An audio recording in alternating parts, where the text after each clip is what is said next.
The new 2012 Nissan GT-R, a giant leap forward, the promise fulfilled. 3 years of scrutinizing every aspect, every component of this astounding machine. The result? 530 horsepower, enhanced aerodynamics, a retuned suspension, and larger brakes. From the way air flows over and under the sheet metal, to the pattern and compound of the tires, and everything in between, the 2012 GT-R has been designed for one simple goal: to once again redefine what a supercar can be. To know where you're going, you must first understand where you've been.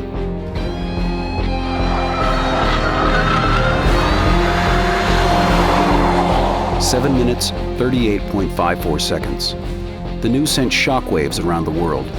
In 2007, at a time attack at Germany's legendary Nürburgring, the world's most torturous track, the all-new Nissan GT-R became the world's fastest production car. The GT-R proved up to the ring's challenge, shattering the current record, then held by Porsche.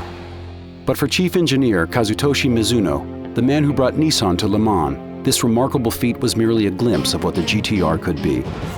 He promised an endless evolution, with a giant leap to come 3 years later. Returning to Nürburgring over the next 2 years, the GT-R was already on the right path, shaving seconds off its previous record.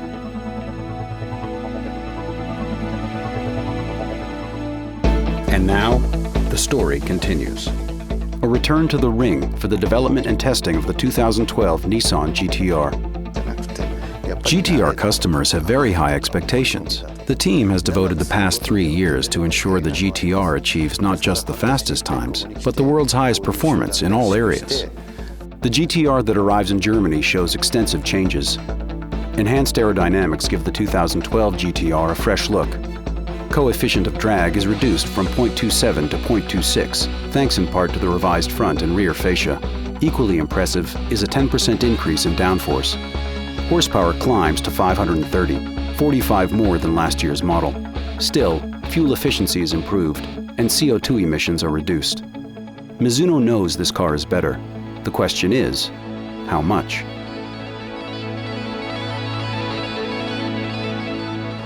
September 2010. Coming from all parts of the globe, the GT-R team converges on the Nürburgring. A hand-picked group of designers, engineers, factory workers, and of course, test drivers. Many disciplines, one goal: reaffirm the GT-R's status as the world's fastest production car. Known as the Green Hell, the Nürburgring is 13 miles long with 73 bends. It challenges car and driver with stomach-dropping elevation changes, pulse-quickening blind corners, and hair-raising off-camber turns. It earns its infamy from sections like this steeply banked left-hand hairpin, aka the carousel. A test of braking, chassis rigidity, steering, response. Every dynamic system of the car must be up to the task, or your time is ruined. This is where enhancements to the new GT-R proved their worth. A new carbon fiber engine chassis brace that increases stiffness. Adjustments to shock tuning that improve ride quality and help keep the wheels firmly planted on the pavement. Larger front rotors that increase the already awesome braking power, and additional refinements to help reduce brake fade. New, lighter alloy wheels reduce unsprung weight for quicker reflexes. The team once again studied the tires exhaustively, completely redesigning the structure, the compound, and even the tread pattern.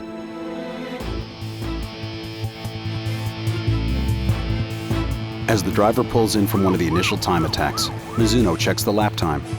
7 minutes, 24.22 seconds. Already 2 seconds faster than the previous year. But the team wastes no time celebrating. They've got work to do. Gather the data, analyze it, tune, calibrate, refine. And then it's back to the ring for another attack. A process repeated over and over. It's been a great experience to come here and every year see my lap time improve. I have a sense of being one with the car. I can drive it exactly the way I want to. The time had come to go for the record. Unfortunately, the weather that had been threatening all day moves in. The rain means the GT-R doesn't get the opportunity to record an official time. The earlier trial run of 7:24:22 will have to stand unofficially. We are almost finished. When I look at the results from the various tests, I'm convinced the car is becoming even better than I expected. Even though the time of 7 minutes, 24.22 seconds is not full potential, we will accept that and move on to the next step. 7 minutes, 24.22 seconds. Official time or not, the Nissan GT-R has fulfilled its mission. One thing is for sure, the car, the elite team, and the passion for being the best will return once again to the Nürburgring. It will be soon, and Nissan's supercar will be faster than ever before.